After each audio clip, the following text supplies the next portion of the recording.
नमस्कार, मैं हूं प्रभु चावला। सीधी बात में हम आपके सामने कभी नेता, कभी अभिनेता और कभी कभी साधु संत पेश करते रहते हैं। इसी श्रृंखला में आज बारी है मशहूर गायक सोनू निगम की।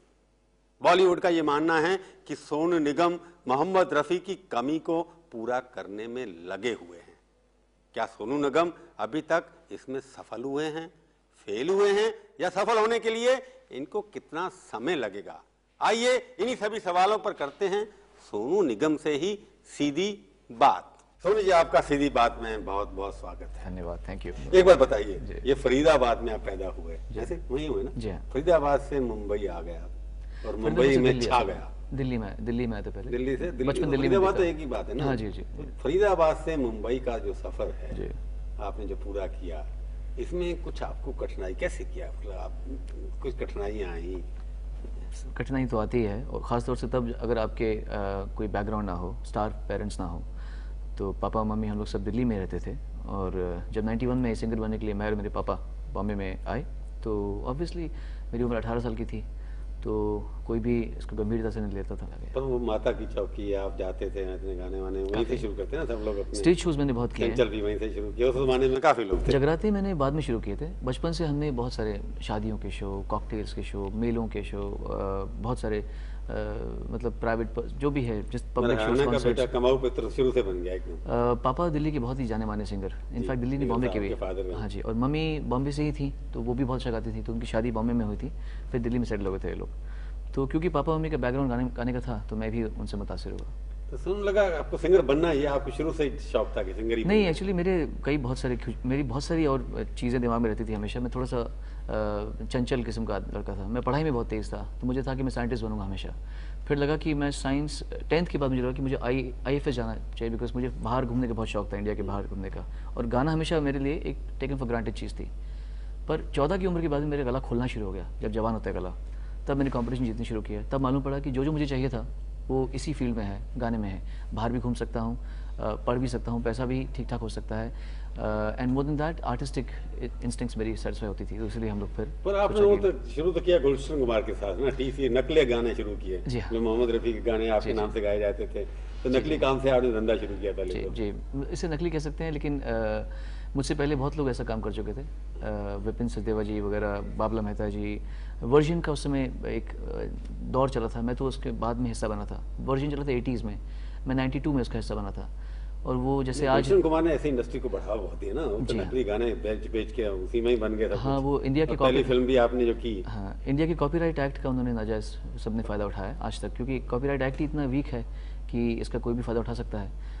तो हमें भी मौका मिला कम से कम नेट प्रैक्टिस करने का। तो आपने इतने भगवान ने शक्ल भी अच्छी दी है, आवाज़ भी अच्छी दी है, तो आपने फिल्मों में भी कुछ कोशिश की करने की, और वहाँ सब फेल हो गए। हाँ, फिल्मों में मुझे लगा कि मैं फेल हो गया। मुझे लगा शौक क्यों चढ़ा आपको एक्टिंग करने का? एक्चुअली लोगों ने मुझे प्रपोज किया फिल्में, मैं खुद नहीं गया था कभी भी आज तक। मुझे लोगों ने बोला कि फिल्में एक साथ हर हफ्ते 4 फिल्में आती थी मुझे। तो आपको क्यों लगा फिल्म में आप नहीं चल पाएंगे, छोड़ देंगे? देखिए, फिल्म मेकिंग में सिर्फ अभिनय ही क्राइटेरिया नहीं है, बहुत सारे और फैक्टर्स होते हैं। अगर आप अपनी एक्टिंग जानते भी हों, कुछ भी कर रहे हों, उसके बावजूद भी डायरेक्शन कौन कर रहा है, प्रोड्यूसर, मार्केटिंग क्या है, प्रोजेक्ट क्या है, आपके साथ को एक्टर्स कौन है, उस प्रोजेक्ट को क्या लेवरेज दे रहे हैं आप लोग। आजकल बहुत बड़ी बड़ी फिल्में फ्लॉप होती हैं। मैं एकदम नया हूँ, ऊपर से नया था एज एन एक्टर, और ऊपर से मेरी इमेज सिंगर के तौर पर इतनी भारी है। किशोर कुमार भी एक थे। हाँ, मैं बताता हूँ आपको। किशोर कुमार जी जब आए थे तो वो एक्टर बनने के लिए आए थे, वो सिंगर बाद में बने। वो सिंगर बने बाद में। रफ़ी साहब को 30 साल पीक में रहने के बाद किशोर कुमार जी 70s में ऊपर आए थे। तो Kishore Kumar ji top most singer और टॉप मोस्ट एक्टर नहीं थे। मैं अपने सिंगिंग की पीक में था जब मैंने एक्टिंग पे कदम रखा। लोग मुझे देखते आ रहे थे कि सोनू निगम एक सिंगर है, टेलीविजन प्रोग्राम भी करता है, ये है वो है, वीडियो करता है, और एल्बम्स हिट हो रहे हैं। अचानक ही उसको बोल दिया एक्टर। It takes time. सबकी नकल की आपने गाने में जी। आपके ये है कि आप लोगों के गाने के भी अंदर नकल करते हैं? जी, मैं नकल करता हूँ। मैं आम जिंदगी में भी लोगों की नकल उतारता हूँ। तो जरा किसकी नकल आपको क्यों करते थे नकल आप? मैं भी करता हूँ। किसकी? 4 दिन आपके साथ बैठूंगा, आपकी भी करना शुरू कर दूंगा। नहीं, तो आप अभी तक किसकी नकल आपने करनी? मैं तो मशहूर हूँ इस चीज़ के लिए, काफ़ी लोग नकल उतारता हूँ। बहुत सारे भी आपने की किसी की? हाँ, बहुतों की। हाँ, मैं तो मशहूर हूँ। आप बोलिए किसकी? शानू की। ओ एक लड़की को देखा तो ऐसा लगा आरुष शानू के बाकी अनुभली का कुछ ऊंची है बिल्डिंग, लिफ्ट तेरी बंद है, कैसे मैं आऊं, दिल रजामंद है। सबसे अच्छा गाना आपको कौन सा लगा था? अवेलेबल गानों में अगर कहा जाएगा, अगर जो मैंने गाए हुए हैं उसमें मेरा रंग दे बसंती चोला जो मैंने गाया था लेजेंड ऑफ भगत सिंह के लिए, वो मुझे बहुत पसंद है। उससे पहले किसी और ने भी गाया था वो गाना उस तरह का? वो तो बहुत पुराना महेंद्र कपूर जी वाला उन सब गाना था। वो जो फर्स्ट शहीद फिल्म बनी थी शायद उसका था। पर जब ये अजय देवगन वाली फिल्म आई थी उसमें आपने सुना होगा, मेरा रंग दे बसंती चोला माए रंग दे, मेरा रंग दे, वो सुना होगा आपने गाना। मुझे बहुत पसंद है। उसको आपने डिफरेंट कैसे किया? हाँ, रहमान का, ए आर रहमान ने कंपोज किया था, तो मैंने उसे गाया। फिर सतरंगी उसको कैसे डिफरेंस क्या है आपका? उसको गायन जैसे आपने ए आर रहमान का गाया? डिफरेंस मैंने क्या, जैसे ट्यून बताई मैंने गाया, उससे आपने इंसाफ किया। मेरे को याद नहीं। मुझे पता है आप किसी की तरह। मेरा रंग दे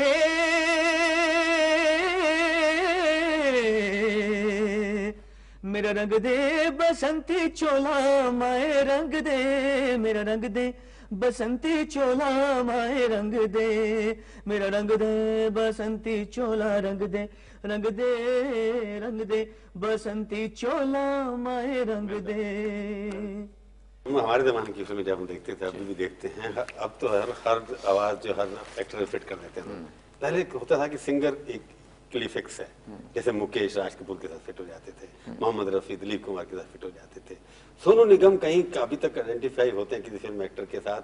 मेरे को लगता नहीं कि वो जमाना बदल गया, लगता है हर एक्टर आपकी आवाज के साथ फिट हो मैं जाएगा। आपके मुकेश जी वाले उदाहरण से तो मैं सहमत हूँ, रफी साहब के उदाहरण से सहमत नहीं हूँ, क्योंकि रफी साहब ने दिलीप कुमार जी के लिए तो गाया है, मैं शम्मी कपूर जी के लिए पूछूंगा वो बात, उससे मैं बता रहा हूँ। उससे पहले थोड़ा सा ब्रेक लेना पड़ेगा। सीधी बात में आपका एक बार फिर से स्वागत है। आज हम कोशिश कर रहे हैं कुछ बातों की आदान प्रदान करने की, कुछ गाने सुनने की कोशिश में जारी हैं। सोनू निगम कोशिश विफल हो रही है क्योंकि मैं कुछ कंट्रोवर्शियल बात बोल नहीं रहा। नहीं, तो मैं बुलवाना नहीं चाहता था, क्योंकि आप खुद ही कंट्रोवर्शियल हैं। आप बता रहे थे कि फिट हो जाता सब कुछ। जी हाँ, मैं आपको बताता हूँ, रफ़ी साहब का उदाहरण गलत है, क्योंकि रफ़ी साहब एक ऐसे सिंगर थे जिन्हें मैं बहुत मानता हूँ, अपने उनको मिला नहीं पर मैं उनको भगवान की तरह मानता हूँ अपने, और वही मेरे आदर्श इसलिए रहे बिकॉज वो एक अकेले सिंगर थे जिन्होंने जॉनी वॉकर जी के लिए भी गाया, दिलीप कुमार जी के लिए गाया, शम्मी कपूर जी के लिए गाया, प्रदीप कुमार जी के लिए गाया, दुनिया भर के जॉनर्स, चाहे वो गज़ल हो या कवालियाँ हों या ऊंचे गाने हों या नीचे गाने हों या मस्ती वाले गाने हों या कुछ भी गाने हों। तो मैंने यही सोचा था कि जब मैं सिंगर बने आऊँगा तो मैं भी कुछ ऐसा करूँगा। तो मैंने फिर आपको बताता हूँ, मैं हिट हुआ संधि से आते हैं, देशभक्ति का गाना, फिर एक गाना आया था ये दिल दीवाना, पूरा वेस्टर्नाइज गाना आया था, शाहरुख खान पे आया था, वो बहुत हिट हुआ। सतरंगी रे सूफी गाना पहला आया था फिल्मों का, जो बहुत हिट हुआ। उसके बाद अब मुझे रात दिन तुम्हारे ख्याल है दीवाना एल्बम जो थी, पूरा रोमांटिक। अभी हाल ही में एक कवाली हिट हुई है, तुमसे मिल के दिल का है जो हाल क्या कहे, वो कवाली हिट हुई थी। फिर एक देशभक्ति कवाली और थी बहुत पहले, जी हाँ मैं नाम है। फिर एक कवाली और हिट हुई थी, वो जिंदगी मौत ना बन जाए संभालो यारो, सरफरोशी की तमन्ना, ऐसे गाना जो हुआ था बड़ा अच्छा हुआ था। तो मैंने बहुत सारे देशभक्ति गाने भी गाए, रंग दे बसंती चोला से लेकर सेमी क्लासिकल गाने भी गाए हैं, और मस्ती वाले गाने व्हाट इज़ मोबाइल नंबर और निकल ले भैया संभल ले भैया निकल ले, वो भी गाया मैंने। So what I try to do is I just variate, ताकि मुझे किसी एक्टर पे डिपेंड ना होना पड़े कि ये एक्टर अगर आउट ऑफ वर्क हो गया तो मेरी आवाज़ का क्या होगा। I should be able to sing for everyone. जैसे कजरा इस तरह के गाने मशहूर हो जाते हैं, दम उसमें ज़्यादा नहीं होता, तो आपको लगता है कि पॉप जब आप गाते हैं या इस तरह के आइटम नंबर गाते हैं, और रफ़ी साहब के जो गाने थे एवर लास्टिंग, आपकी उम्र के लोग भी सुन रहे हैं, मेरी उम्र के भी लोग सुन रहे हैं। मैं जानता हूँ कि अगर आप कुछ काम को, आज के काम को हल्का बोलेंगे, मेरे हिसाब से पहले भी काफ़ी काम, हर काम अच्छा नहीं होता था। मैं नहीं मानता कि अपलम चपलाई रे, मैं नहीं मानता कि वो बहुत ग्रेट सॉन्ग है। आई एम सॉरी, अगर आप कहेंगे कि ये बहुत ग्रेट लिरिक्स है या बहुत ग्रेट गाना है तो मैं आपके आगे हाथ जोड़ दूंगा। द बॉटम लाइन इज, बुरा अच्छा काम हर दौर में होता आया है, और हर दौर के लिए हम ये नहीं कह सकते कि आज की इंसान की सोच कल के इंसान से इंफीरियर है। कई बार आपको भी कहते हैं ना एल्विस प्रेस्ली, आप इंडिया के बनने वाले हैं। मैं एल्विस की तरह गा सकता हूँ, एल्विस मेरी तरह नहीं गा सकते थे, क्योंकि मैं इंडियन वेस्टर्न, आप उनकी भाषा भी नहीं स्टाइल, सिंगिंग ऑफ स्टाइल की बात कर, क्योंकि हम लोग वेस्टर्न गा सकते हैं, इंग्लिश बोल सकते हैं, इंग्लिश एक्सेंट में गा सकते हैं, लेकिन अंग्रेज़ हिंदी बोलना उनके लिए बहुत मुश्किल हो जाता है, बिकॉज वो ये गायन का ये पद्धति अलग है। यहाँ पर हम लोग वो ये वेस्टर्न होता है, और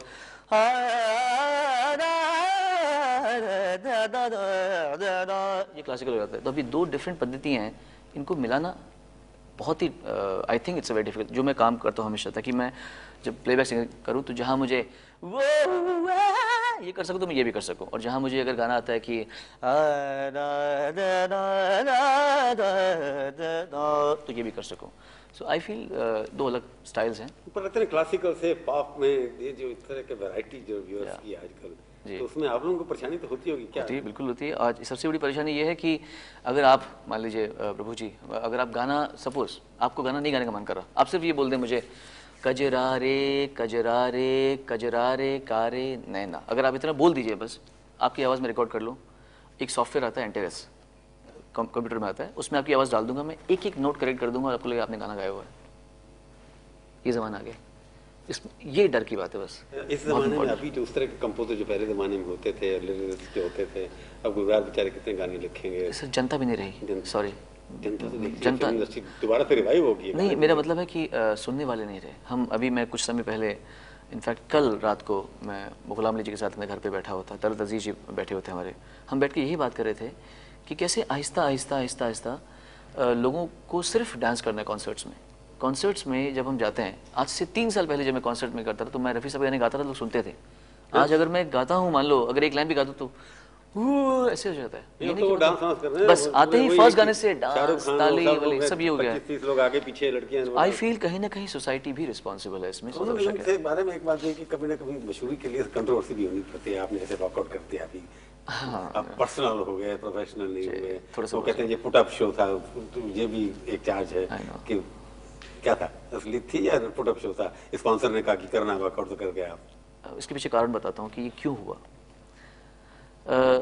मेरा ये मानना है कि हर किसी को वोट करके सही सिंगर चुनने का की समझ नहीं होती, point 1।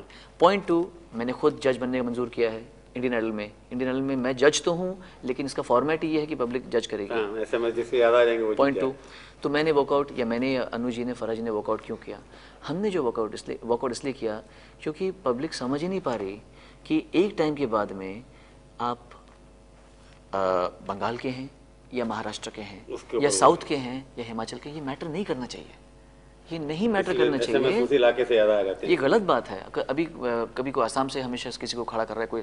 I think this is time to understand कि आप अगर खराब इंडियन आइडल को खड़ा कर देंगे तो उसको झेलेंगे, पूरी जिंदगी झेलेंगे। देश में झेलना पड़ेगा, बाद में झेलना पड़ेगा। ये तो बहुत गलत बात है।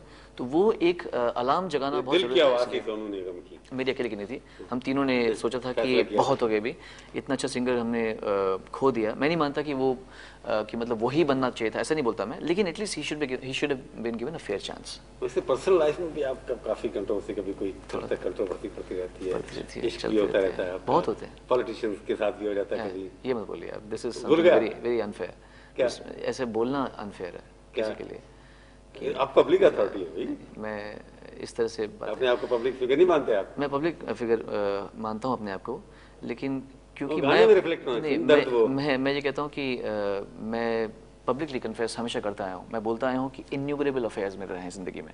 इन्यूमरेबल मतलब इन्यूमरेबल, ऐसा नहीं, मैं झूठ नहीं कहूँगा। मैं काफी लड़कियों से इश्क हुआ। जी हाँ, मैं आपसे साफ कहूँगा, मुझे इसमें कोई शर्म नहीं है, क्योंकि मैं हर उम्र की, हर छोटी बड़ी सब उम्र की लड़कियों से, और मैं भी एक नॉर्मल नर हूँ जैसे आप नर हैं। हमारी भी इच्छाएं होती हैं, और मैं भी जानता हूँ कि I wanted to see the world.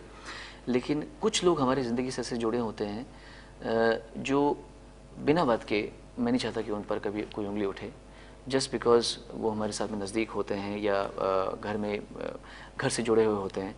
हर चीज़ को उसी नज़र से नहीं देखा जा सकता। मैं जानता हूँ कि लोग बोलते हैं, कहते हैं, बट मेरे ख्याल से मैं बहुत प्रोटेक्टिव हूँ अपने उन लोगों के पीछे जिनको मैं बहुत प्यार करता हूँ। सबसे अच्छा सिंगर आपको वर्ल्ड में कौन सा है, इंडिया में कौन सा लगा आपको? लता जी, रफ़ी साहब। मैं पाकिस्तान से हुसैन बख्शी को बहुत मानता हूँ। बाहर मुझे लूथर वैंड्रोस जैसे लोग, मराय कैरी, विटनी ह्यूस्टन, गुरु लोग हैं। और फिल्म एक्टर जिसके ऊपर आपने अच्छा गाना, जो आपका गाना लगा कि ये मेरे दिल की आवाज़ उसके चेहरे के थ्रू से आ रही है? जिस एक्टर पे मेरे गाने सबसे ज़्यादा मशहूर हुए हैं वो शाहरुख खान है। शाहरुख खान। तो सबसे बड़ा म्यूजिशियन आपको जो आपकी आवाज़ को ठीक ढंग से बांध पाता है, ऐसा कौन सा आपको लगा? अनु मलिक और ए आर रहमान। इन दोनों ने दोनों ने मुझे मैक्सिमम हिट गाने हुए हमारे साथ और में। जो लिरिक्स जो लिखते हैं आप, जिनकी आवाज़ को आप शब्दों का प्रयोग अच्छी तरह कर पाते हैं? जावेद जी, जावेद अख्तर जी, गुलजार साहब, असंख्य हिट गाने के साथ में, और समीर जी, इन तीनों के साथ मेरे असंख्य हिट गाने हैं। और अगर आप ऐसे कौन सा रह गया जिनको साथ अभी भी आपको जिनके ऊपर गाना गाना है? आप चलो मैं जब गाऊंगा एक्टिंग करने के लिए तब देखेंगे कि Please. आपका गाना सक्सेसफुल होता है या फेल होता है। नहीं। आप स्टूडियो में आए, चिंता मत बहुत बहुत थैंक यू वेरी मच। तो ये थी आज की मुलाकात। सीधी बात का ये कार्यक्रम सोनू निगम से आपको कैसा लगा? अभी तक तो हम केवल नेताओं से पूछते रहते थे, सोनू निगम जी ने कुछ शर्मा करके, कुछ हंस करके कई सवालों को टाल दिया। अब अपनी राय हमें जरूर लिखिए कि ये बदलाव आपको कैसा लगा। आप हम अपनी राय हमें ईमेल के जरिए भी भेज सकते हैं। हमारा ईमेल का पता है sb@aajtak.com। अगले हफ्ते आएगी बारी एक और हस्ती की। इंतजार कीजिए तब तक और देखते रहिए आज